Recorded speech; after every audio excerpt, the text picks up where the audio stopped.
حضرت عمر رضی اللہ تعالیٰ عنہ نے ایک شخص کو قتل کی سزا سنائی۔ اس نے کہا، بیوی بچوں سے ملنا چاہتا ہوں۔ حضرت ابوذر نے اس کی ضمانت دے دی۔ 3 دن گزر گئے، وہ نہ آیا۔ حضرت عمر نے حضرت ابوذر سے کہا، تیار ہو جاؤ، اب ضمانت تم نے دی ہے۔ اچانک وہ شخص بسم اللہ الرحمن الرحیم۔ حضرت شعیبی کہتے ہیں کہ حضرت عمر اور حضرت ابی بن کعب رضی اللہ تعالی عنہ کے درمیان کھجور کے ایک درخت کے بارے میں جھگڑا ہو گیا۔ حضرت عمر رضی اللہ تعالی عنہ نے فرمایا، آؤ ہم آپس کے فیصلے کے لیے کسی کو ثالث مقرر کر لیتے ہیں۔ چنانچہ ان دونوں حضرات نے حضرت زید بن ثابت رضی اللہ تعالی عنہ کو اپنا ثالث بنا لیا۔ یہ دونوں حضرات حضرت زید رضی اللہ تعالی عنہ کے پاس گئے اور حضرت عمر رضی اللہ تعالی عنہ نے فرمایا، ہم آپ کے پاس اس لیے آئے ہیں تاکہ آپ ہمارے درمیان فیصلہ کر دیں، اور امیر المومنین ہو کر میں خود آپ کے پاس اس لیے آیا ہوں کیونکہ قاعدہ یہ ہے کہ فیصلہ کروانے والے خود ثالث کے گھر آیا کرتے ہیں۔ جب دونوں حضرات حضرت زید رضی اللہ تعالی عنہ کے پاس اندر داخل ہوئے تو حضرت زید رضی اللہ تعالی عنہ نے حضرت عمر رضی اللہ تعالی عنہ کو اپنے بستر کے سرہانے بٹھانا چاہا اور یوں کہا، اے امیر المومنین، یہاں تشریف رکھیں۔ حضرت عمر رضی اللہ تعالی عنہ نے ان سے فرمایا، یہ پہلا ظلم ہے جو آپ نے اپنے فیصلے میں کیا ہے، میں تو اپنے رفیق مخالف کے ساتھ بیٹھوں گا۔ حضرت ابی نے اپنا دعویٰ پیش کیا جس کا حضرت عمر رضی اللہ تعالی عنہ نے انکار کیا۔ حضرت زید رضی اللہ تعالی عنہ نے حضرت ابی سے کہا، قاعدے کے مطابق انکار کرنے پر مدعی علیہ کو قسم کھانی پڑتی ہے، لیکن میں آپ سے درخواست کرتا ہوں کہ آپ امیر المومنین کو قسم کھانے کی زحمت نہ دیں، اور میں امیر المومنین کے علاوہ کسی اور کے لیے درخواست نہیں کر سکتا۔ حضرت عمر رضی اللہ تعالی عنہ نے اس رعایت کو قبول نہ کیا بلکہ قسم کھائی اور قسم کھا کر کہا، حضرت زید رضی اللہ تعالی عنہ صحیح قاضی تب بن سکتے ہیں جبکہ ان کے نزدیک عمر رضی اللہ تعالی عنہ اور ایک عام انسان برابر ہوں۔ حضرت زید بن اسلم کہتے ہیں کہ حضرت عباس بن عبد المطلب کا ایک گھر مدینہ منورہ کی مسجد کے بالکل سامنے تھا۔ حضرت عمر رضی اللہ تعالی عنہ نے اسے مسجد میں شامل کرنا چاہا تو حضرت عباس رضی اللہ تعالی عنہ سے فرمایا، آپ یہ گھر میرے ہاتھ بیچ دیں۔ حضرت عباس رضی اللہ تعالی عنہ نے انکار کر دیا۔ حضرت عمر رضی اللہ تعالی عنہ نے کہا، آپ یہ گھر مجھے ہدیہ ہی کر دیں۔ وہ یہ بھی نہ مانے۔ پھر حضرت عمر رضی اللہ تعالی عنہ نے کہا، آپ خود ہی یہ گھر مسجد میں شامل کر دیں۔ انہوں نے اس سے بھی انکار کر دیا۔ حضرت عمر رضی اللہ تعالی عنہ نے کہا، آپ کو ان 3 کاموں میں سے کوئی ایک کام تو کرنا ہی پڑے گا، لیکن حضرت عباس پھر بھی تیار نہ ہوئے۔ حضرت عمر رضی اللہ تعالی عنہ نے کہا، اچھا پھر کسی کو آپ ثالث مقرر کر لیں جو ہمارا فیصلہ کر دے۔ انہوں نے حضرت ابی بن کعب رضی اللہ تعالی عنہ کو مقرر کیا۔ یہ دونوں حضرات اپنا مقدمہ ان کے پاس لے گئے۔ حضرت ابی نے حضرت عمر رضی اللہ تعالی عنہ سے کہا، میرا فیصلہ یہ ہے کہ آپ ان کی مرضی کے بغیر ان سے یہ گھر نہیں لے سکتے۔ حضرت عمر رضی اللہ تعالی عنہ نے ان سے پوچھا، آپ کو یہ فیصلہ اللہ کی کتاب یعنی قرآن سے ملا ہے یا حضور صلی اللہ علیہ وسلم کی حدیث میں؟ انہوں نے کہا، حضور صلی اللہ علیہ وسلم کی حدیث میں۔ حضرت عمر رضی اللہ تعالی عنہ نے پوچھا، وہ حدیث کیا ہے؟ حضرت ابی نے کہا، میں نے حضور صلی اللہ علیہ وسلم کو یہ فرماتے ہوئے سنا ہے کہ حضرت سلیمان بن داؤد نے جب بیت المقدس کی تعمیر شروع کی تو جب بھی وہ کوئی دیوار بناتے تو صبح کو وہ گری ہوئی ہوتی۔ آخر اللہ تعالیٰ نے ان کی طرف یہ وحی بھیجی کہ اگر آپ کسی کی زمین میں بنانا چاہتے ہیں تو پہلے اسے راضی کر لیں۔ یہ سن کر حضرت عمر رضی اللہ تعالی عنہ نے حضرت عباس رضی اللہ تعالی عنہ کو چھوڑ دیا۔ بعد میں حضرت عباس نے اپنی خوشی سے اس گھر کو مسجد میں شامل کر لیا۔ حضرت حسن کہتے ہیں کہ ایک عورت کا خاوند غائب تھا، اس کے پاس کسی کی آمد و رفت تھی۔ حضرت عمر رضی اللہ تعالی عنہ کو اس سے کھٹک ہوئی۔ حضرت عمر رضی اللہ تعالی عنہ نے بلانے کے لیے اس کے پاس آدمی بھیجا۔ اس آدمی نے اس عورت سے کہا، حضرت عمر رضی اللہ تعالی عنہ کے پاس چلو، حضرت عمر رضی اللہ تعالی عنہ تمہیں بلا رہے ہیں۔ اس نے کہا، ہائے میری ہلاکت، مجھے عمر رضی اللہ تعالی عنہ سے کیا واسطہ؟ وہ گھر سے چلی وہ حاملہ تھی۔ ابھی وہ راستے میں تھی کہ وہ گھبرا گئی، جس سے اسے درد زار شروع ہو گیا۔ وہ ایک گھر میں چلی گئی جہاں اس کا بچہ پیدا ہوا۔ بچہ 2 دفعہ رویا اور مر گیا۔ حضرت عمر رضی اللہ تعالی عنہ نے حضور صلی اللہ علیہ وسلم کے صحابہ سے مشورہ کیا کہ میرے ڈر کی وجہ سے وہ عورت گھبرا گئی اور بچہ قبل از وقت پیدا ہو گیا، اس وجہ سے وہ بچہ مر گیا، تو کیا اس بچے کے یوں مر جانے کی وجہ سے مجھ پر کوئی چیز شرعاً لازم آتی ہے؟ بعض صحابہ نے کہا آپ پر کچھ لازم نہیں آتا، کیونکہ آپ مسلمانوں کے والی ہیں اور اس وجہ سے آپ کے ذمے ہے کہ آپ ان کو ادب سکھائیں، کوئی کمی دیکھیں تو انہیں بلا کر تنبیہ کریں۔ حضرت علی رضی اللہ تعالی عنہ خاموش تھے۔ حضرت عمر رضی اللہ تعالی عنہ نے ان کی طرف متوجہ ہو کر کہا اس بارے میں آپ کیا کہتے ہیں؟ حضرت علی رضی اللہ تعالی عنہ نے کہا اگر ان لوگوں نے یہ بات بغیر کسی دلیل کے محض اپنی رائے سے کہی ہے تو ان کی رائے غلط ہے، اور اگر انہوں نے آپ کو خوش کرنے کے لیے یہ بات کہی ہے تو انہوں نے آپ کے ساتھ خیر خواہی نہیں کی ہے۔ میری رائے یہ ہے کہ اس بچے کی دیت یعنی خون بہا آپ کو دینا پڑے گا، کیونکہ آپ کے بلانے کی وجہ سے وہ عورت گھبرا گئی ہے، اس لیے یوں بچے کے قبل از وقت پیدا ہو جانے کا سبب آپ ہی ہیں۔ اس پر حضرت عمر رضی اللہ تعالی عنہ نے حضرت علی رضی اللہ تعالی عنہ کو حکم دیا کہ اس بچے کا خون بہا سارے قریش سے وصول کریں، اس لیے کہ یہ قتل ان سے خطا کے طور پر صادر ہوا ہے۔ حضرت عطا کہتے ہیں کہ حضرت عمر رضی اللہ تعالی عنہ اپنے گورنروں کو حکم دیا کرتے تھے کہ وہ حج کے موقع پر ان کے پاس آیا کریں۔ جب سارے گورنر آ جاتے تو عام مسلمانوں کو جمع کر کے فرماتے اے لوگو، میں نے اپنے گورنر ہاں اس لیے نہیں بھیجے کہ وہ تمہارے کھال ادھیڑیں یا تمہاری مال پر قبضہ کریں یا تمہیں بے عزت کریں، بلکہ میں نے تو فقط اس لیے ان کو بھیجا ہے تاکہ تمہیں ایک دوسرے پر ظلم نہ کرنے دیں اور تمہارے درمیان مال غنیمت تقسیم کر لیں، لہٰذا جس کے ساتھ اس کے خلاف کیا گیا ہو وہ کھڑا ہو جائے اور اپنی بات بتائے۔ چنانچہ ایک مرتبہ انہوں نے گورنروں کو جمع کر کے لوگوں میں یہی اعلان کیا تو صرف ایک آدمی کھڑا ہوا اور اس نے کہا اے امیر المومنین، آپ کے فلاں گورنر نے مجھے ظلماً 100 کوڑے مارے ہیں۔ حضرت عمر رضی اللہ تعالی عنہ نے اس گورنر سے کہا تم نے اسے کیوں مارا؟ اور اس آدمی سے کہا اٹھ اور اس گورنر سے بدلہ لے۔ اس پر حضرت عمر بن عاص رضی اللہ تعالی عنہ نے کھڑے ہو کر کہا اگر آپ نے اس طرح گورنروں سے بدلہ دلانا شروع کر دیا تو پھر آپ کے پاس بہت زیادہ شکایات آنے لگ جائیں گی، اور یہ گورنروں سے بدلہ لینا ایسا دستور بن جائے گا کہ جو بھی آپ کے بعد آئے گا اسے یہ اختیار کرنا پڑے گا، حالانکہ اپنے گورنروں سے بدلہ دلوانا ہر امیر کے بس میں نہیں ہے۔ حضرت عمر رضی اللہ تعالی عنہ نے فرمایا جب میں نے حضور صلی اللہ علیہ وسلم کو اپنی ذات اقدس سے بدلہ دلوانے کے لیے تیار رہتے ہوئے دیکھا ہے تو میں اپنے گورنر سے کیوں نہ بدلہ دلواؤں؟ حضرت عمر رضی اللہ تعالی عنہ نے کہا آپ ہمیں اس آدمی کو راضی کرنے کا موقع دیں۔ حضرت عمر رضی اللہ تعالی عنہ نے کہا اچھا چلو تم اسے راضی کر لو۔ چنانچہ اس گورنر نے ہر کوڑے کے بدلے 2 دینار کے حساب سے 200 دینار اس آدمی کو بدلے میں دیے۔ حضرت یزید بن ابی منصور کہتے ہیں کہ حضرت عمر بن خطاب رضی اللہ تعالی عنہ کو یہ خبر ملی کہ بحرین میں ان کے مقرر کردہ گورنر حضرت ابن جارود یا ابن ابی جارود کے پاس ایک شخص لایا گیا جس کا نام ادریاس تھا۔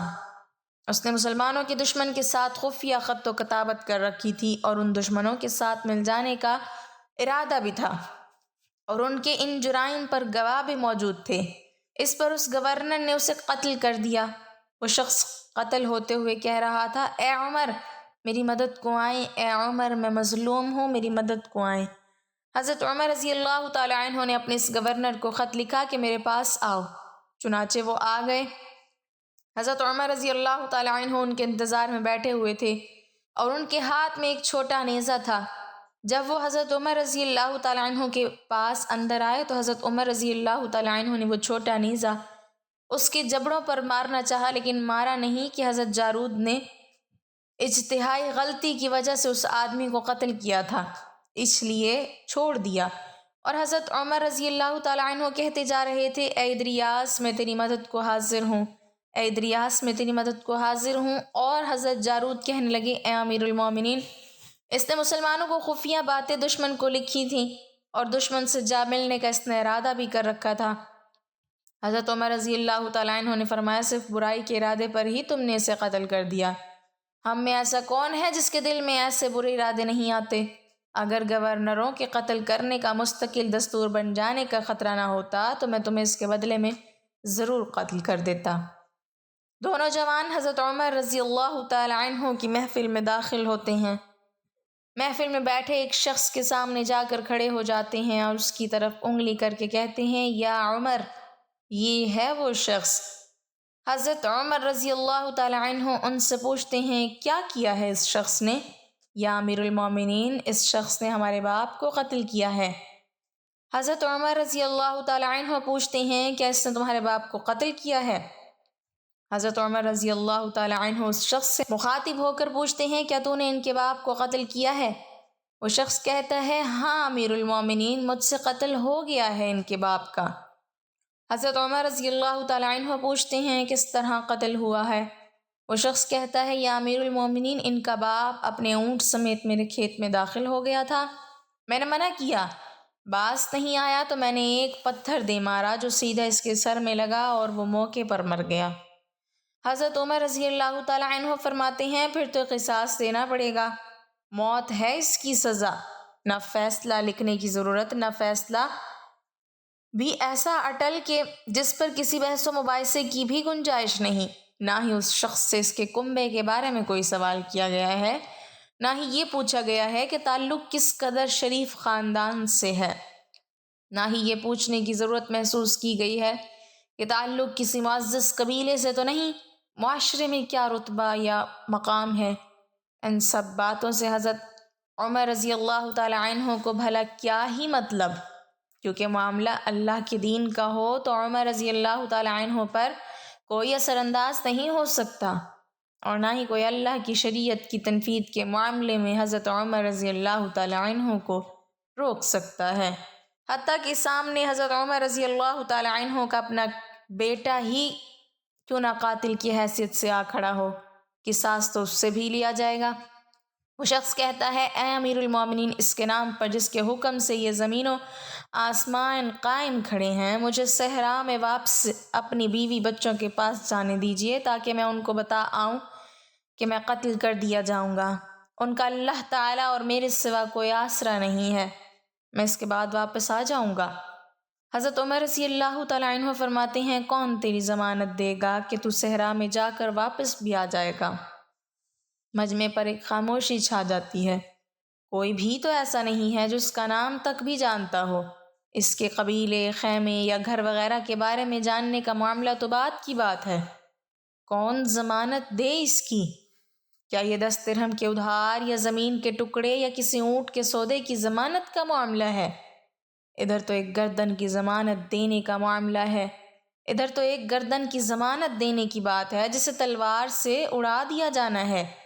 اور کوئی بھی تو ایسا نہیں ہے جو اللہ تعالیٰ کی شریعت کی تنفیذ کے معاملے میں حضرت عمر رضی اللہ تعالی عنہ سے اعتراض کرے یا پھر اس شخص کی سفارش کے لیے ہی کھڑا ہو جائے، اور کوئی ہو بھی نہیں سکتا جو سفارشی بننے کا سوچ سکے۔ محفل میں موجود صحابہ رضی اللہ عنہم پر ایک خاموشی سی چھا گئی ہے۔ اس صورتحال سے خود حضرت عمر رضی اللہ تعالی عنہ بھی متاثر ہیں، کیونکہ اس شخص کی حالت نے سب کو ہی حیرت میں ڈال کر رکھ دیا ہے۔ کیا اس شخص کو واقعی قصاص کے طور پر قتل کر دیا جائے اور اس کے بچے بھوکے مرنے کے لیے چھوڑ دیے جائیں، یا پھر اس کو بغیر ضمانتی کے واپس جانے دیا جائے؟ واپس نہ آیا تو مقتول کا خون رائے گا جائے گا۔ خود حضرت عمر رضی اللہ تعالی عنہ بھی سر جھکائے افسردہ بیٹھے ہیں۔ اس صورتحال پر سر اٹھا کر التجا بھری نظروں سے نوجوانوں کی طرف دیکھتے ہیں۔ معاف کر دو اس شخص کو۔ نوجوان اپنا آخری فیصلہ بغیر کسی جھجک کے سنا دیتے ہیں، نہیں امیر المومنین، نہیں، جو ہمارے باپ کو قتل کرے اس کو چھوڑ دیں، یہ تو ہو ہی نہیں سکتا۔ حضرت عمر رضی اللہ تعالی عنہ ایک بار پھر مجمع کی طرف دیکھ کر بلند آواز سے پوچھتے ہیں، اے لوگو، ہے کوئی تم میں سے جو اس کی ضمانت دے؟ ابو ذر غفاری رضی اللہ تعالی عنہ اپنے زہد و صدق سے بھرپور بڑھاپے کے ساتھ کھڑے ہو کر کہتے ہیں، میں ضمانت دیتا ہوں اس شخص کی۔ حضرت عمر رضی اللہ تعالی عنہ کہتے ہیں، ابو ذر، اس نے قتل کیا ہے؟ حضرت ابو ذر رضی اللہ تعالیٰ عنہ اپنا اٹل فیصلہ سناتے ہیں، چاہے قتل ہی کیوں نہ کیا ہو۔ حضرت عمر رضی اللہ تعالیٰ عنہ سوال کرتے ہیں، جانتے ہو اسے؟ حضرت ابو ذر رضی اللہ تعالیٰ عنہ فرماتے ہیں، نہیں جانتا۔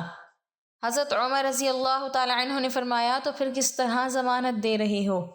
ابو ذر رضی اللہ تعالیٰ عنہ فرماتے ہیں کہ میں نے اس کے چہرے پر مومنوں کی صفات دیکھی ہیں اور مجھے ایسا لگتا ہے کہ یہ جھوٹ نہیں بول رہا، انشاءاللہ تعالیٰ یہ لوٹ کر واپس آ جائے گا۔ حضرت عمر رضی اللہ تعالیٰ عنہ فرماتے ہیں، ابو ذر دیکھ لو، اگر یہ 3 دن میں لوٹ کر نہ آیا تو مجھے تیری جدائی کا صدمہ دیکھنا پڑے گا۔ ابو ذر رضی اللہ تعالیٰ عنہ اپنے فیصلے پر ڈٹے ہوئے جواب دیتے ہیں، امیر المومنین، پھر اللہ مالک ہے۔ حضرت عمر رضی اللہ تعالیٰ عنہ سے 3 دن کی مہلت پا کر وہ شخص رخصت ہو جاتا ہے۔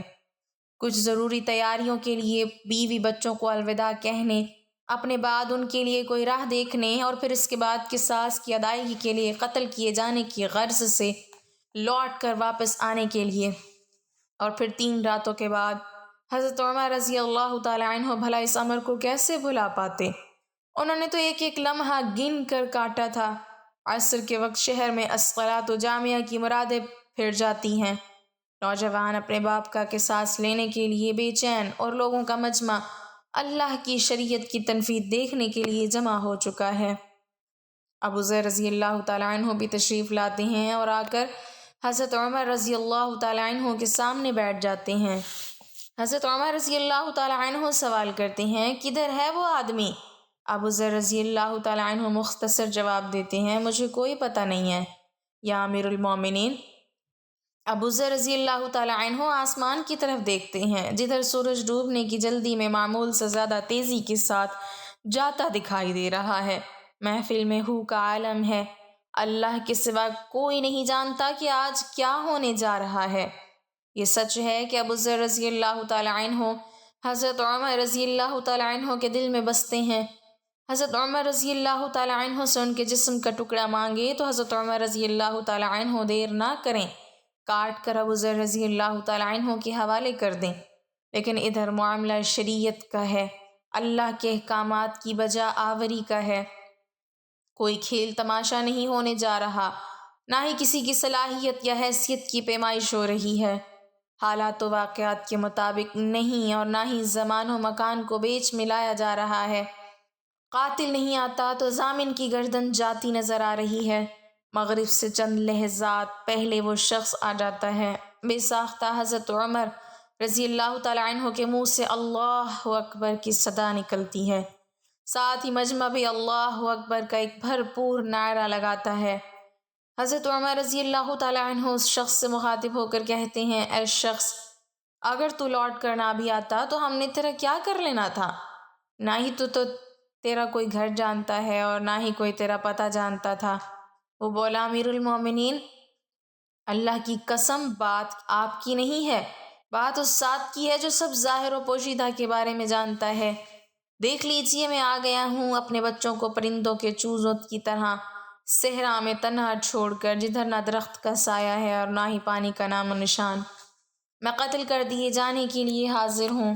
مجھے بس یہ ڈر تھا کہ کہیں کوئی یہ نہ کہہ دے کہ اب لوگوں میں سے وعدوں کا ایفا ہی اٹھ گیا ہے۔ حضرت عمر رضی اللہ تعالیٰ عنہ نے ابو ذر رضی اللہ تعالیٰ عنہ کی طرف رخ کر کے پوچھا، ابو ذر، تو نے کس بنا پر اس کی ضمانت دی تھی؟ ابو ذر رضی اللہ تعالیٰ عنہ نے کہا، اے عمر، مجھے اس بات کا ڈر تھا کہیں کوئی یہ نہ کہہ دے کہ اب لوگوں سے خیر ہی اٹھا لی گئی ہے۔ حضرت عمر رضی اللہ تعالیٰ عنہ نے ایک لمحے کے لیے توقف کیا اور پھر ان 2 نوجوانوں سے پوچھا، کیا کہتے ہو اب؟ نوجوانوں نے، جن کا باپ قتل ہوا تھا، روتے ہوئے کہا، اے امیر المومنین، ہم اس کی صداقت کی وجہ سے اسے معاف کرتے ہیں۔ ہمیں اس بات کا ڈر ہے کہ کہیں کوئی یہ نہ کہہ دے کہ اب لوگوں میں سے عفو اور درگزر ہی اٹھا لیا گیا ہے۔ حضرت عمر رضی اللہ تعالیٰ عنہ اللہ اکبر پکار اٹھے اور آنسوں ان کی داڑھی کو تر کرتے نیچے گرنے لگے۔ فرمایا، اے نوجوانوں، تمہارے عفو درگزر پر اللہ تعالیٰ تمہیں جزائے خیر دے۔ اے ابو ذر، اللہ تجھے اس شخص کی مصیبت میں مدد پر جزائے خیر دے، اور اے شخص، اللہ تجھے اس وفائے عہد و صداقت پر جزائے خیر دے۔ اور اے امیر المومنین، اللہ تجھے تیرے عدل اور رحم دلی پر جزائے خیر دے۔ آمین ثم آمین۔ ناظرین، کمنٹ باکس میں اللہ تعالیٰ کے 99 ناموں میں سے ایک نام ضرور ٹائپ کریں۔